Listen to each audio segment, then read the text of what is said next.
What it do, y'all? It's your boy Down South of with another reaction video, and today I will be looking at the most recent thing on my timeline, and it talks about, and what we're gonna look about today is what we're gonna talk about. Is what we're gonna look about. I gotta get my words back in check, and if I'm talking fast, it's because I'm trying to go ahead and get this video up because I got to make sure I got storage for the rest. So, yeah, this video will be about Samuel Jackson trying to warn BernieMac, the king of comedy. The king, not one of the kings, the king. And I don't know if y'all into conspiracies and all that other stuff, but there's a lot of speculation on why the things Bernie went through and what Mr. Mac went through and how he ended up going out had a lot to do with, you know, other things. But I don't want to get into that shit. I'm just a content creator. So be sure to like, comment, and subscribe to the video. And if you want to check out my other reaction videos, they will pop up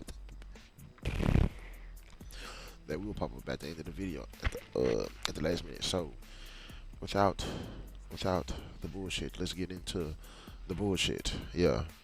So let's close this. Close my door. All that excess noise and shit. Alright, hold on. I met Bernie years and years ago when I used to have a golf tournament down in Bermuda. And Bernie was the highlight of my comedy night. What we lose when we become yours in a real kind of way. We lose our privacy in a really real kind of way. And we give to you. And Bernie, unlike me, I get angry about it sometimes, you know, but Bernie was so open and happy about that. I just couldn't believe the lengths he would go to make you guys comfortable when you can't. Hell yeah, I ain't gonna lie, y'all. Samuel Jackson, he a millionaire nigga in real life. Real talk, man. You ask that man for a picture, he will make you ask the polite way.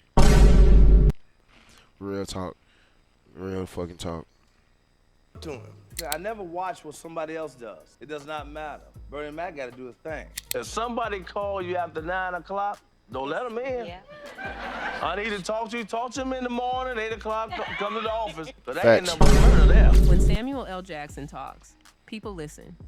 He's not the type of guy who sugarcoats or hides behind Hollywood politeness. Told y'all. That's why his comments about Steve Harvey hit so hard. Because they weren't whispers in the background. They were out there on national TV for everyone to hear. Jackson openly said he didn't care for Steve Harvey, making it clear that there was no friendship or admiration between them.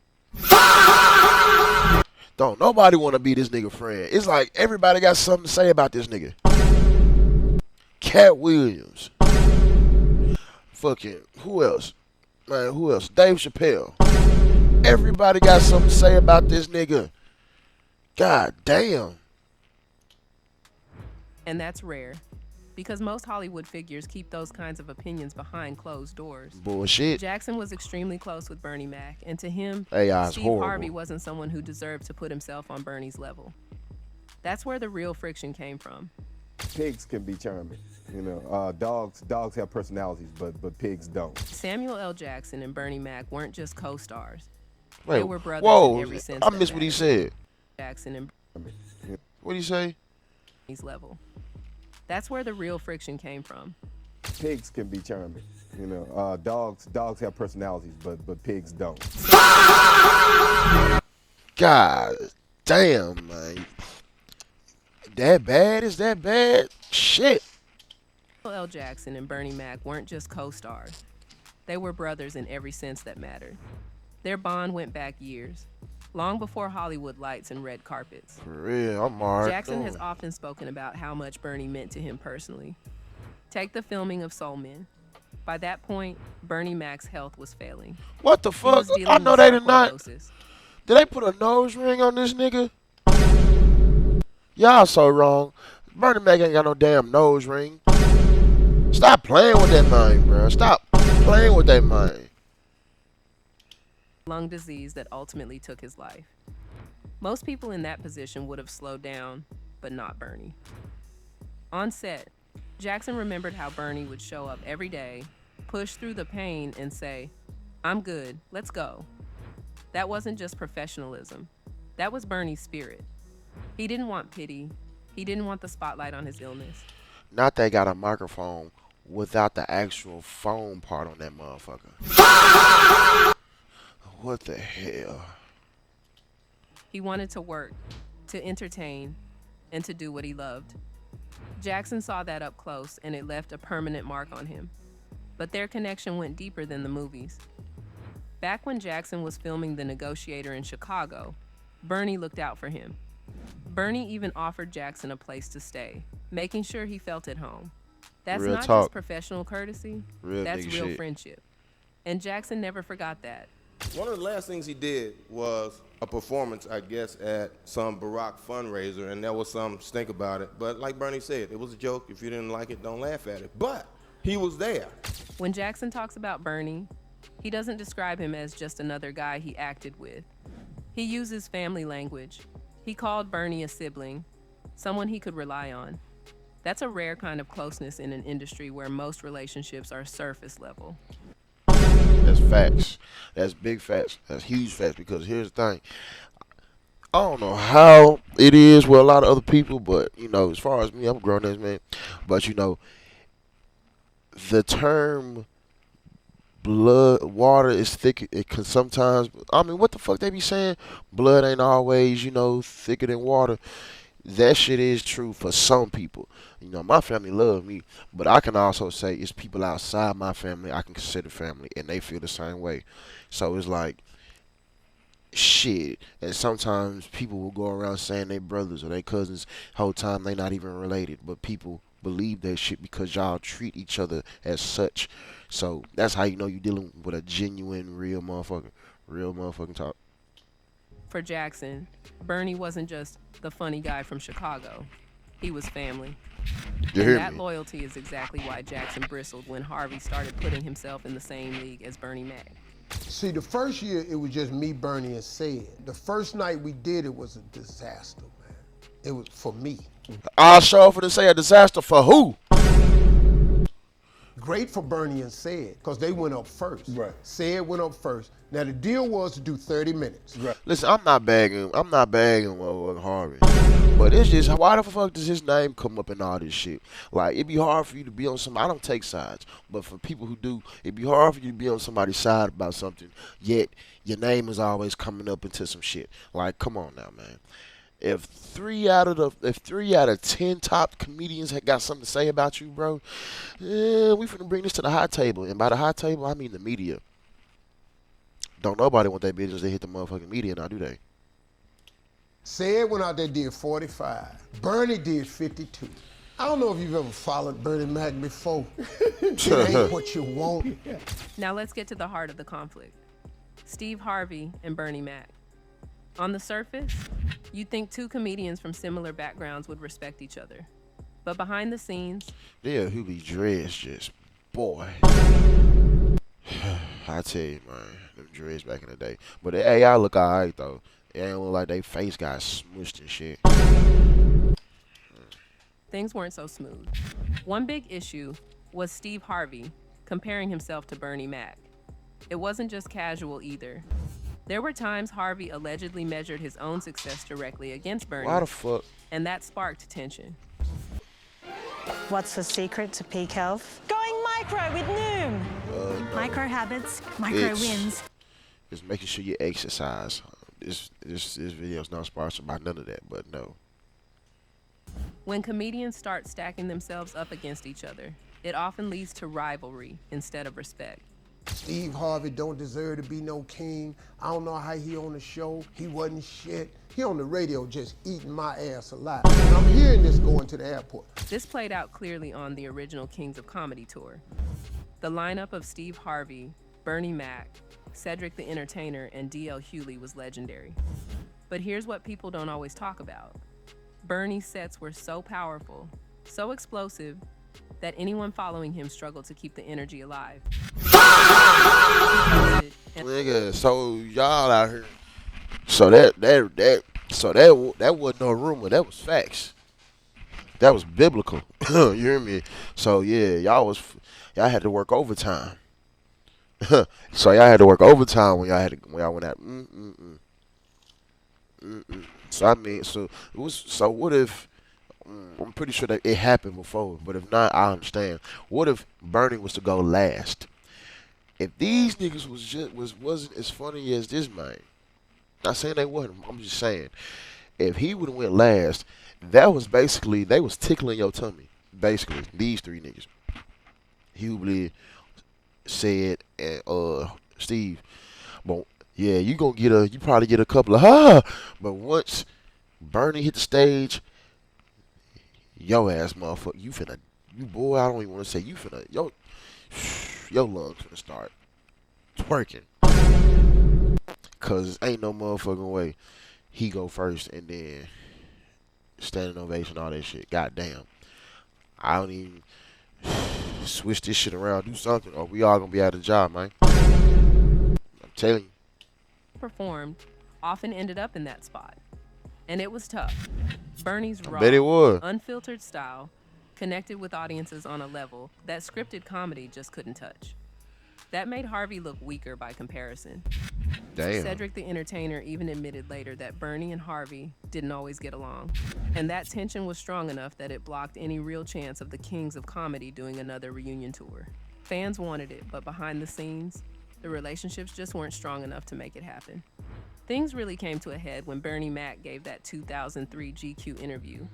Bernie accused Steve Harvey of being jealous of him, of trying to sabotage his career. He said Harvey tried to undercut him, and he gave an example that shook a lot of people. The Ocean's 11 role.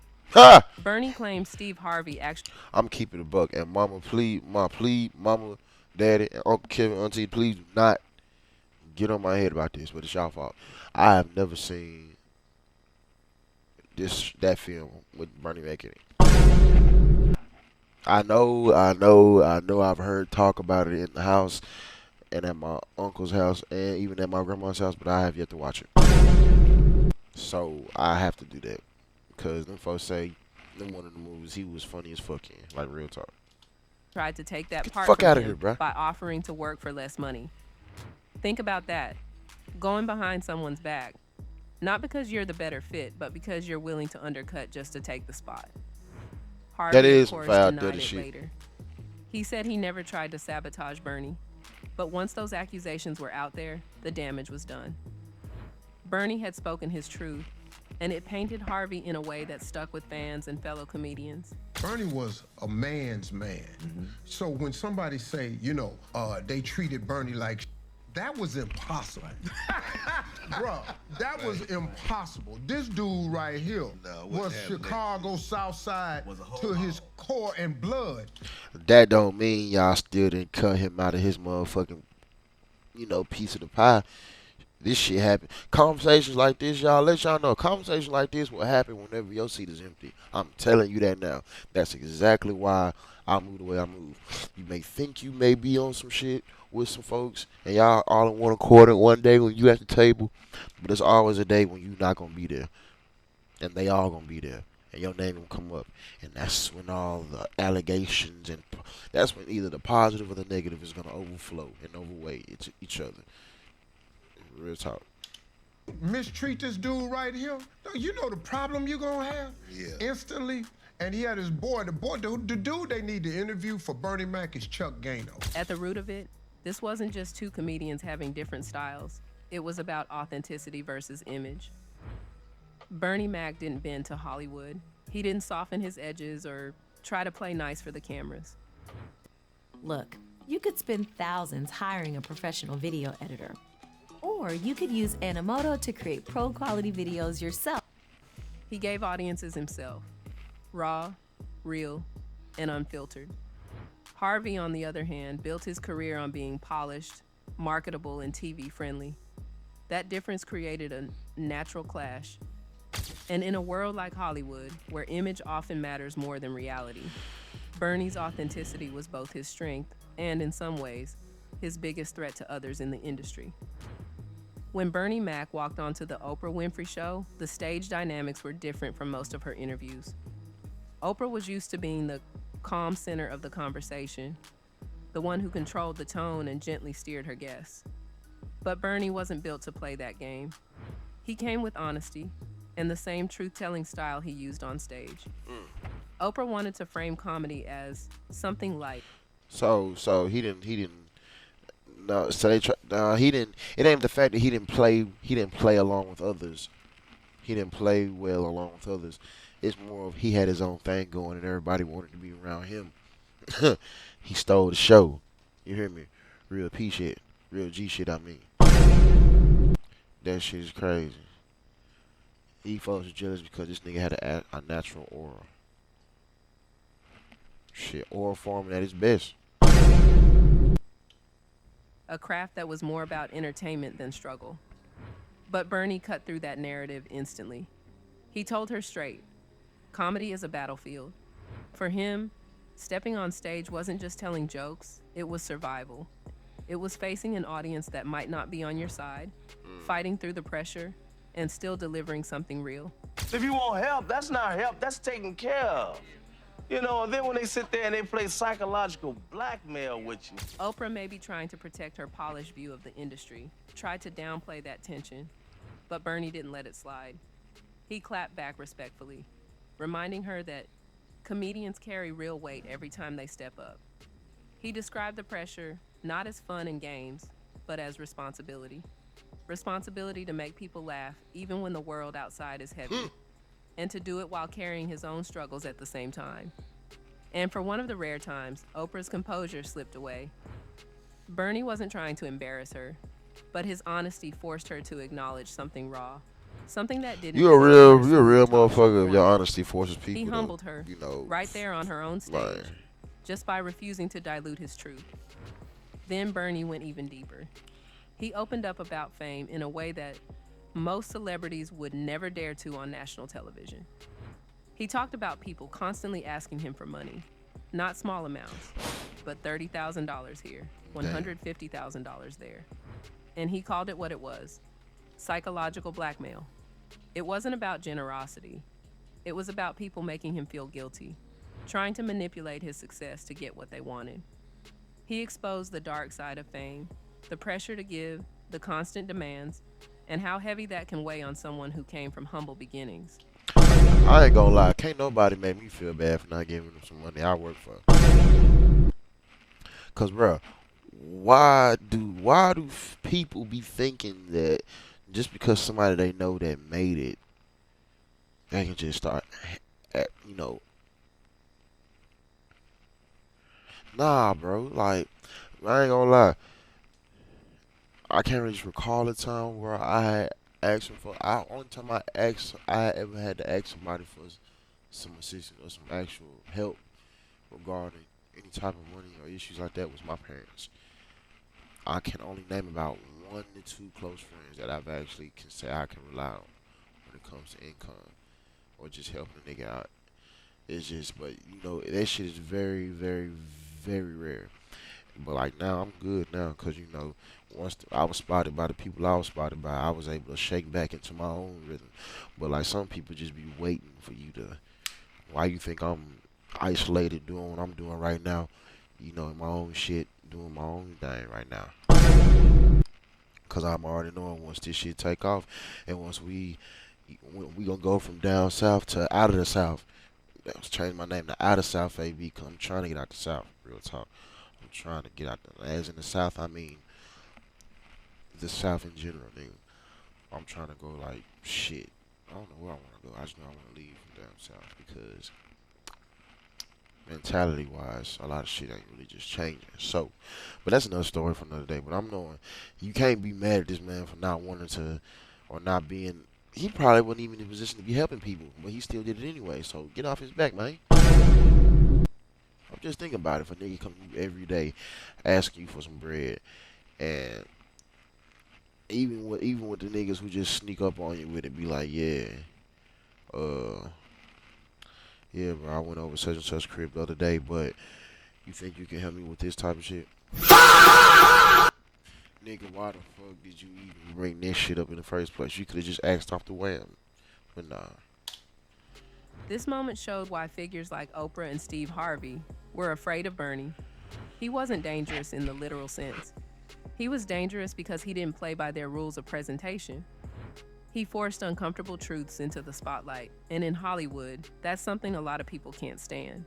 I had a guy tell me, Charles, he said, wow, man, they're about to put me out of my house, man. I'm 8 months behind. I said, you should have called me when you was a day behind. If you really want to understand BernieMac, you have to understand his philosophy. He wasn't chasing fame, and he definitely wasn't chasing money. His focus was always on being the best at his craft. For Bernie, comedy wasn't a stepping stone to endorsement deals or corporate recognition. It was an art, and he wanted to master it. Bernie had disdain for comedians or entertainers who were only motivated by money. He made it clear that chasing a paycheck was never his drive. To him, money was a byproduct.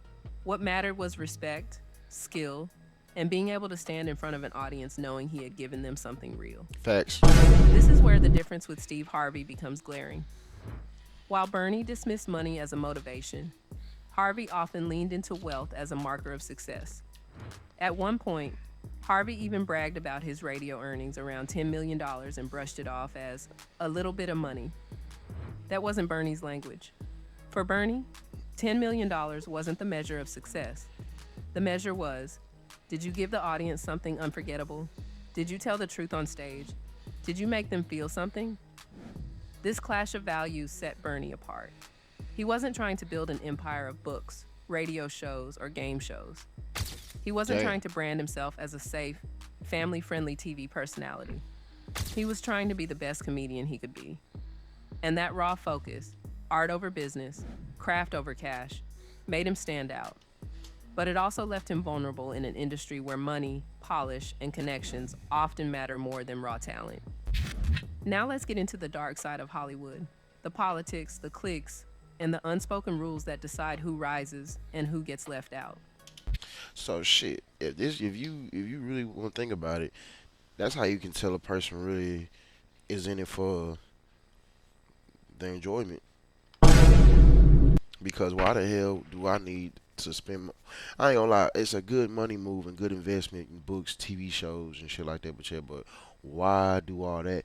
I'm pretty sure, nigga, I don't know, because both are comedians, but as far as acting, I don't know how they career, correlated or compared. But I can say, nigga, if you got this, that, and the third, and you just, you trying to do, you doing a little too much. But it's just kind of the only thing I've really just seen BernieMac even have, and take for a lot of, credit for not just himself taking credit, but just credit on his work was the BernieMac show and the Kings of Comedy tour, and a couple more and some more films.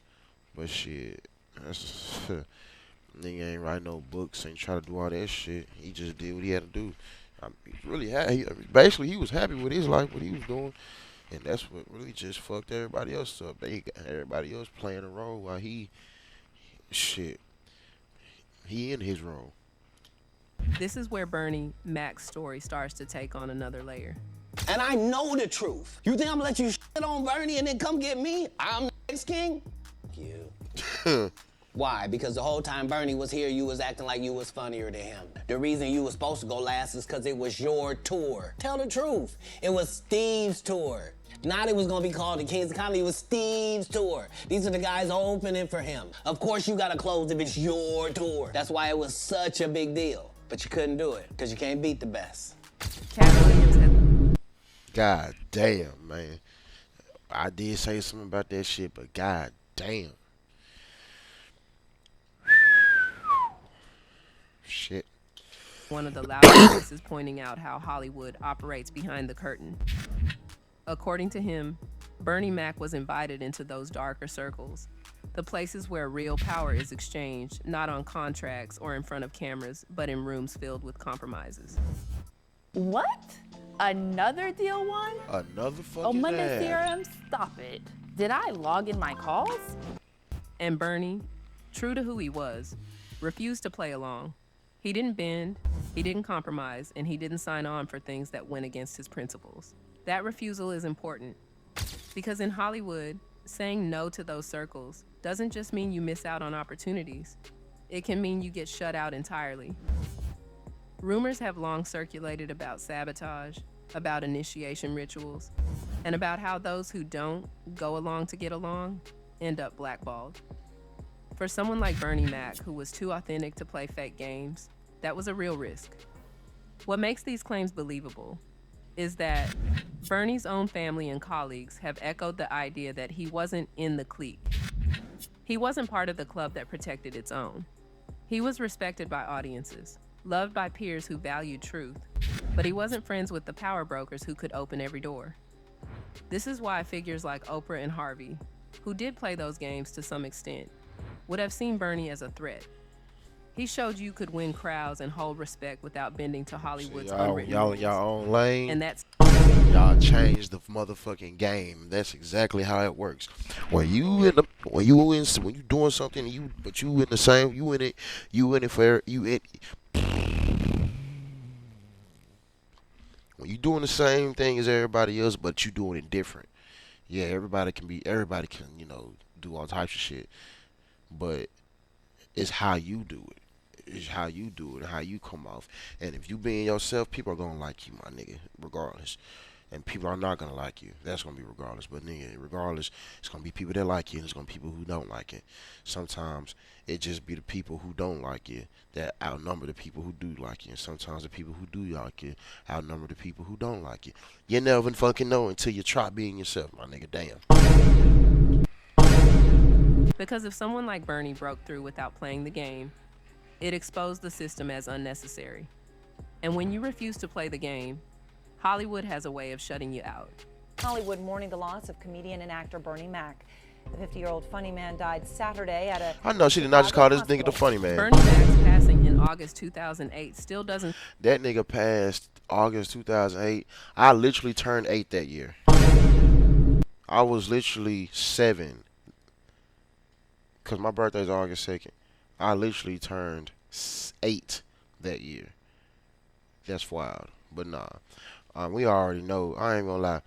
If you know, you know about what happens whenever you fuck with, Hollywood or whatever. But nah, for real. But nah, this has been another reaction video from your boy South AB, and it's kind of messed up out here, y'all. We've been going through some times, but these times is what make us, and it will never ever break us. Be sure to like, comment, subscribe. Make sure to hit me on all my socials, and make sure that you join my Discord. You find all that info on my Twitch, and be sure to log into that. Be sure to look into that too. I will be streaming later on today. Don't know what I'll be playing, don't know what I'll be watching, but I will be streaming. So this has been your boy Down South AB, and I'm out. So peace.